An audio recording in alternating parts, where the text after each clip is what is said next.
So, Dennis, just want to ask you, you just seen the Grameen Shakti, the energy video of the women and the technology. Just as a young person in London working with other young people, what your thoughts about it are, basically?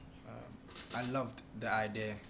I like the fact that I like the creative mind that the CEO of that company's got, because I like the fact that he's actually producing something in the community, for the community, just like something that we're creating up here, run by young people, for young people. I like the fact that he's getting the poorer community to focus on something and be able to earn some money and be able to respect themselves as human beings, because at the end of the day, he's supporting them get money by what they do and helping them with little pieces and bobs, and also it's like they're finding their real path as well, because some of them are taking that on as we would call here, what you call it, a career, because that's where they earn the money from, and also they at the same time they're helping out their community and they're not really damaging the community, because as you can see, everything is like natural. Everything is done by, let's say, the light, solar system.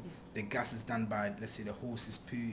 I'm amazed about what this country is doing, and it's with me, my real passion is them spreading it across the world, because I want to see this in somewhere like Africa, Brazil, somewhere where it ain't there, they ain't getting the support that they need. Little things like this will actually help them to, what you call it, to be more community, come more together, what you call it, share each other's pains, share each other's speeches, because things like this get people to talk, basically. They get people to come to each other's home and like support them, put their lights up, and everybody, all the community gets involved. And it's not something that it's been done for them, it's something that the community is doing it themselves. They've been taught and they've been handed the tool, basically, to do it for themselves. So when things do go wrong, they will know how to fix it. They don't have to call on the next person to come and do it. So I really, really, really, really like that idea. Yeah, and keep it up, man.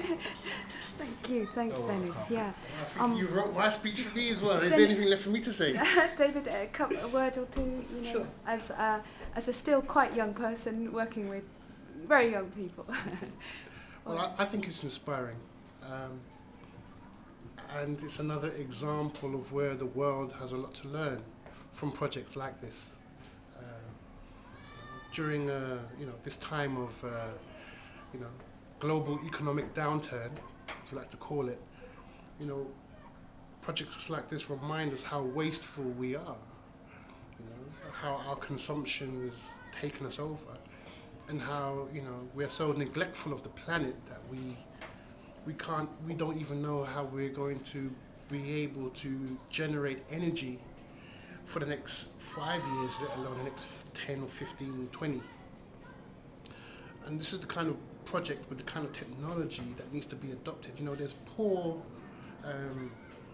people all over the world, different types of poor, but there are homeless people, there are people who are suffering through a lack of access to electricity, to gas, and they can learn so much from projects like this. This is something that needs to be adopted on a global level, and I sincerely believe that the continuation of projects like this rolling out in different places across the world will force governments to think twice about their energy policies and to empower people to help themselves, because we're reaching a time where there will be no means to generate electricity, and that we'll have to think of alternatives. So why wait till we run out? Why not try and adopt these things now?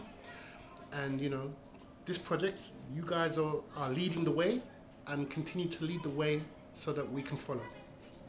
Thank you, thank you. Oh, let's do another one. Yeah, man. Real, man.